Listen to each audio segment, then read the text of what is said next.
ಹೊಸದುರ್ಗ ತಾಲೂಕಿನ ತೀವ್ರ ಮಳೆ ಅಭಾವ ಎದುರಾಗಿರುವ ಹಿನ್ನೆಲೆಯಲ್ಲಿ ಮಳೆಗಾಗಿ ಪ್ರಾರ್ಥಿಸಿ ಕಾಡುಗೊಲ್ಲ ಸಮುದಾಯದ ಜನರು ತಮ್ಮ ವಿಶಿಷ್ಟ ಪಾರಂಪರಿಕ ಸಂಪ್ರದಾಯದಂತೆ ಮಳೆ ದೇವರು ಹುಣಸೆ ಮರದ ಈರಣ್ಣ ಸ್ವಾಮಿಗೆ ವೇದಾವತಿ ನದಿಯಲ್ಲಿ ಗಂಗಾ ಸ್ನಾನ ಹಾಗೂ ಗಂಗಾ ಪೂಜೆಯನ್ನು ನೆರವೇರಿಸಿದರು.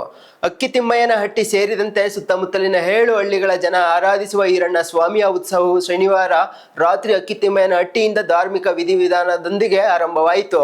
ದಾರಿಯುದ್ದಕ್ಕೂ ದೇವಾಪುರ ಸೇರಿದಂತೆ ವಿವಿಧ ಗ್ರಾಮಗಳಲ್ಲಿ ಉತ್ಸವಕ್ಕೆ ವಿಜೃಂಭಣೆಯಿಂದ ಸ್ವಾಗತ ಕೋರಲಾಯಿತು.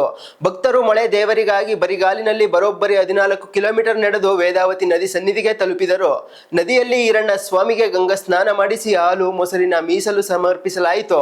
ಬಳಿಕ ಕಾಡುಗೊಲ್ಲರ ಸಾಂಪ್ರದಾಯಿಕ ಶೈಲಿಯಲ್ಲಿ 101 ಎಡೆ ಸೇವೆಯೊಂದಿಗೆ ಧಾರ್ಮಿಕ ಶ್ರದ್ಧೆಯಿಂದ ಮಳೆಗಾಗಿ ವಿಶೇಷ ಪ್ರಾರ್ಥನೆ ಸಲ್ಲಿಸಲಾಯಿತು. ಬರ ಅಥವಾ ಮಳೆ ಅಭಾವ ಎದುರಾಗಿದ್ದಾಗ ಈರಣ್ಣ ಸ್ವಾಮಿಗೆ ವೇದಾವತಿ ತೊರೆಯಲ್ಲಿ ಗಂಗಾ ಪೂಜೆ ಮಾಡಿದರೆ ಖಂಡಿತವಾಗಿಯೂ ಮಳೆಯಾಗುತ್ತದೆ ಎಂಬುದು ತಲತಲಾಂತರಗಳ ನಂಬಿಕೆ.